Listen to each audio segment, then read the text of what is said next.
Bismillahirrahmanirrahim. Assalamualaikum warahmatullahi wabarakatuh. Perkenalkan, saya Narman Ibrahim Sultan dengan NPM 2411250003 dan rekan-rekan saya Ahmad Zidan dengan NPM 2411350001 dan Seni Dwi Septiani dengan NPM 2411350002. Kali ini dengan topik mata kuliah Interaksi Manusia dan Komputer, kami dari kelompok yang memilih untuk analisa dalam sistem pembelajaran online Kulon Widyatama akan mempresentasikan hasil kerja kami berupa analisa dari yang telah kami jalankan.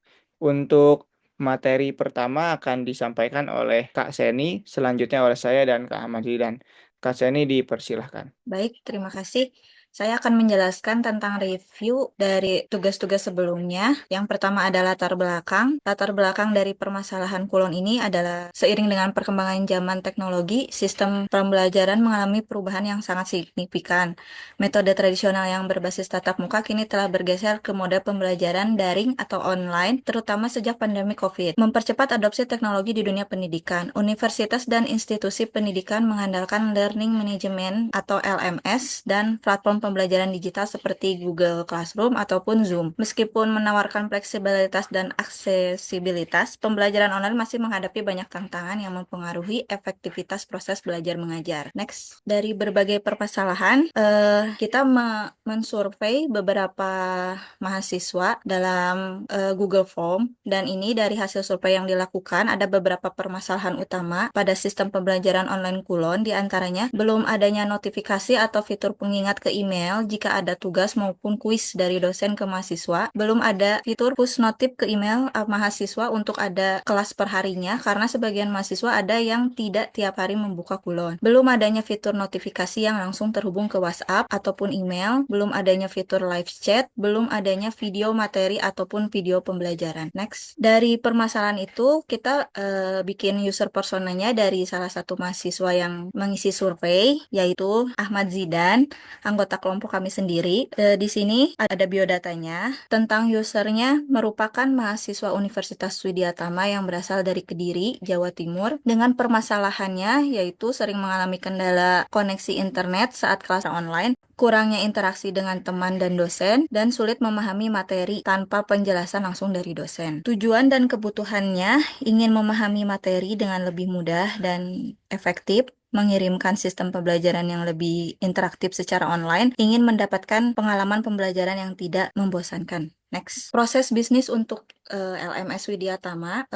Di sini ada flowchartnya yang dimulai dari login mata kuliah pada sistem SIAKAD. Kemudian login setelah verifikasi sukses, maka mahasiswa akan bisa enroll mata kuliah online untuk ke Kulon itu sendiri. Setelah sukses, mahasiswa akan login ke Kulonnya, memilih section pertemuan, mengerjakan kuis dan tugas bisa langsung dari Kulonnya. Next. Untuk selanjutnya, materi mental model pengguna akan dijelaskan oleh Kang Norman. Baik, terima kasih. Jadi di sini ada 3 section.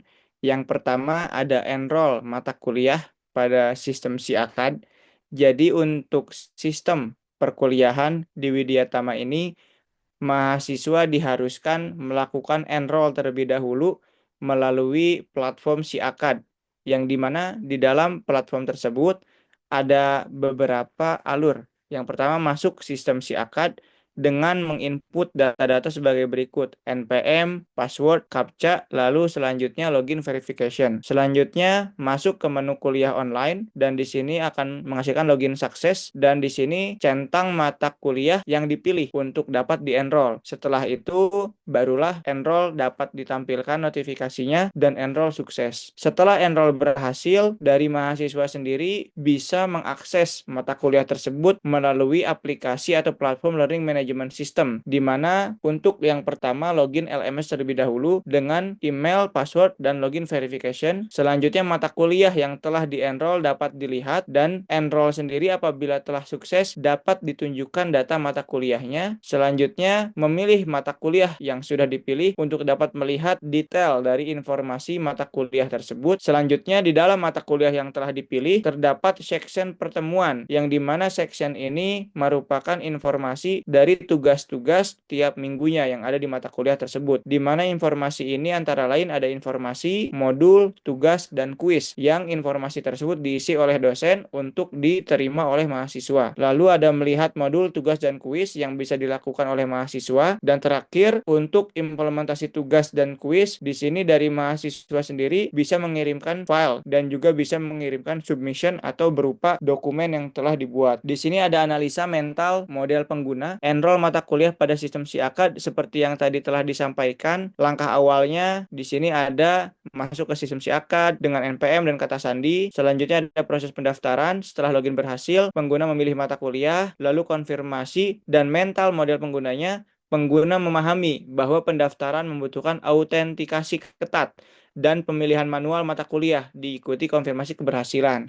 Selanjutnya untuk masuk pertemuan mata kuliah pada LMS, seperti yang dijelaskan sebelumnya, ada login, selanjutnya seleksi enroll dilakukan, dan partisipasi untuk pertemuan-pertemuan dalam setiap perkuliahan. Mental model penggunanya, pengguna melihat LMS sebagai platform terpisah yang membutuhkan login ulang dan memungkinkan pemilihan fleksibel untuk mengikuti pertemuan berdasarkan jadwal dan modul.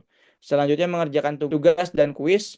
Langkah awalnya pengguna memilih tugas, lalu ada proses pengerjaan untuk pengirimannya dan pengumpulannya bisa dilakukan submission. Mental model penggunanya, pengguna memahami bahwa tugas dan kuis adalah bagian dari modul pembelajaran dan prosesnya selesai dengan pengumpulan yang dikonfirmasi. Selanjutnya, di sini ada hierarchical task analysis, di mana di sini dari section-section yang ada terdapat beberapa plan yang bisa dijalankan oleh pengguna.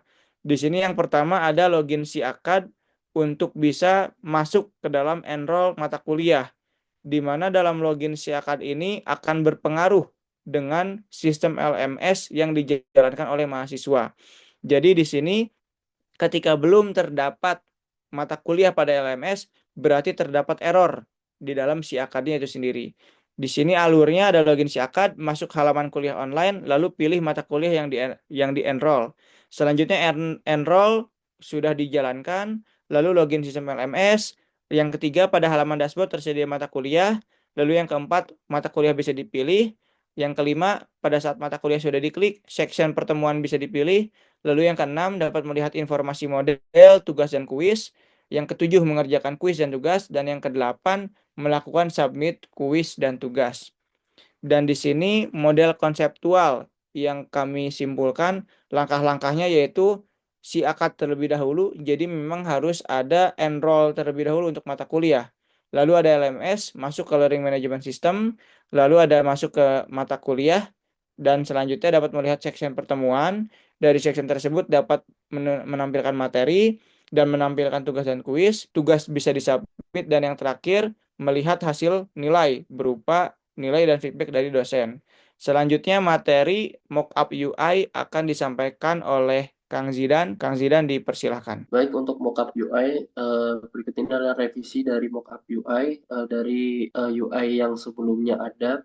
Jadi di sini ada penambahan desain yaitu dari recent notification, recent assessment, dan juga upcoming deadlines yang dimana pengguna atau mahasiswa sendiri bisa melihat dari detail kapan deadlines terakhir untuk pengumpulan sebuah tugas. Yang di sini berkesinambungan dengan masalah yang dihadapi oleh mahasiswa yang kita bahas tadi mengenai notifikasi yang tidak ada atau tidak muncul kepada email.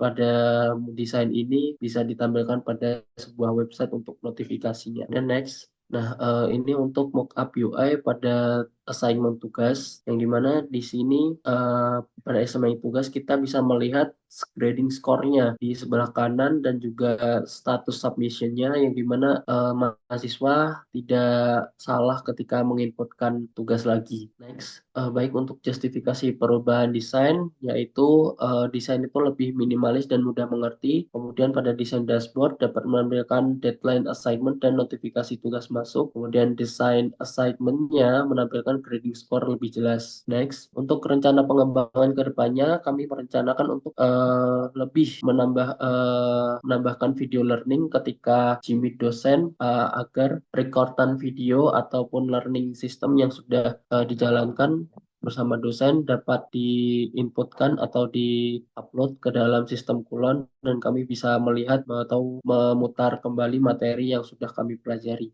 Next, berikut saya kembalikan ke Kak Norman. Baik, terima kasih kepada Kang Zidan dan juga Reseni yang telah menjelaskan dan memaparkan materi dari kelompok kami. Sekian informasi dari analisa kami untuk sistem perkuliahan kuliah online dari Widyatama. Semoga apa yang telah kami analisa memberikan manfaat kepada tempat kuliah kami di Universitas Widyatama. Terima kasih. Wabillahi taufiq wal hidayah. Wassalamualaikum warahmatullahi wabarakatuh.